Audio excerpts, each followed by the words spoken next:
এই যে মাটিতে আপনারা বসেছেন, এই মাটি দিয়ে আপনাদেরকে উদাহরণ দেই। কয়েকদিন ধরে গরম কম না বেশি? বিভিন্ন এলাকায় জমিন ফেটে গিয়েছে। আমি কিছুদিন আগে এই সাতক্ষীরা তালাতে মাহফিল করেছি। এমন এক জমিনের উপরে জমিন দেখলাম একদম ফেটে গিয়েছে, ফেটে চৌচির হয়ে গিয়েছে। এই ফেটে যাওয়া জমিন, এই অনুর্বর মরা জমিনকে যিনি জিন্দা বানান তিনি কে? এটা তো আপনার চোখের সামনে ঘটনাটা ঘটে, আপনি কি দেখেন না? আল্লাহ তাআলা আপনাকে এবার কি বলছেন শোনেন। কোরআনুল কারীমের 7 নম্বর সূরা সূরাতুল আরাফের 57 নম্বর আয়াতে আল্লাহ তাআলা বলছেন, ওয়া হুয়াল্লাযী ইউরসিলুর রিয়াহা বুশরান বাইনা ইয়াদাই রাহমাতি حتى إذا أقلت سحابا ثقالا سقناه لبلد ميت فأنزلنا به الماء فأخرجنا به من كل الثمرات الله تعالى বলছেন তিনি হচ্ছেন সেই সুমহান সত্তা যিনি তার রহমতের বৃষ্টি নাজিল করার আগে বাতাস পাঠান। বাতাস পাঠায় আল্লাহ মেঘমালাগুলোকে একত্রিত করেন। মেঘমালাগুলোকে একত্রিত করে দুনিয়ার মৃত ফেটে যাওয়া চৌচির হওয়া জমিনের উপরে মেঘমালা নিয়ে সেই মেঘমালা থেকে বৃষ্টি যিনি বর্ষণ করেন, জোরে বলেন তিনি কে? আল্লাহ বলেন সেই মেঘমালা থেকে বৃষ্টি বর্ষণ করে আমি জমিনটাকে সিক্ত বানাই, উর্বর বানাই। এরপরে তোমরা সেখানে ধানের ক্ষেত করো, সেখানে তোমরা বিভিন্ন ধরনের ফসল উৎপন্ন করো। তাহলে বান্দারে বলো তো, তোমাদের এই মরে যাওয়া অনুর্বর হয়ে যাওয়া জমিনটাকে আমি যদি রহমতের বৃষ্টি দিয়ে তোমাদের চোখের সামনে জিন্দা বানায়া ফসল ফালানোর উপযুক্ত বানাতে পারি, তোমাদের মতো বান্দারা মরে গেলে তোমাদেরকে আবার আমি জিন্দা করতে পারবো কিনা?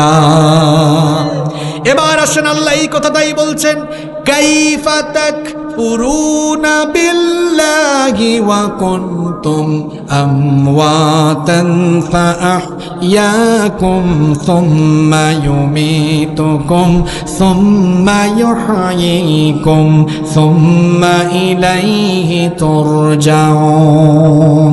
কিভাবে তোমরা আল্লাহর সাথে কুফরি করো?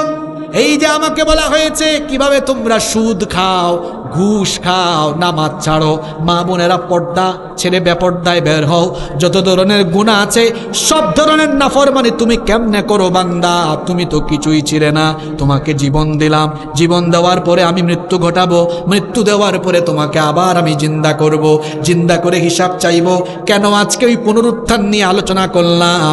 কারণ পুনরুত্থানের উপলব্ধি যে বান্দার ভেতরে আছে, সে বান্দা জীবনে কোনোদিনও সুদ ঘুষ খাবে না, জীবনে কোনোদিনও সে গুনাহ করবে না।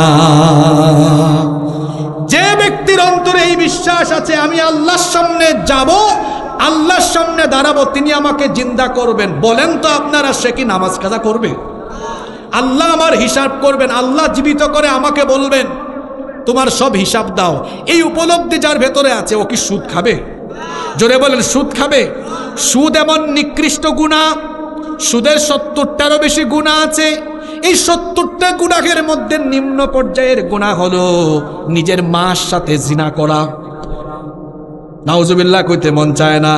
তাহলে আমি যদি কাঁচা ভাষায় বলি, দেবহাটার সুদখোর যারা মায়ের সঙ্গে জিনা করার সমতুল্য গুনাহ করে তারা, এরা এত খারাপ, এরা মানুষের জাত না, অমানুষ।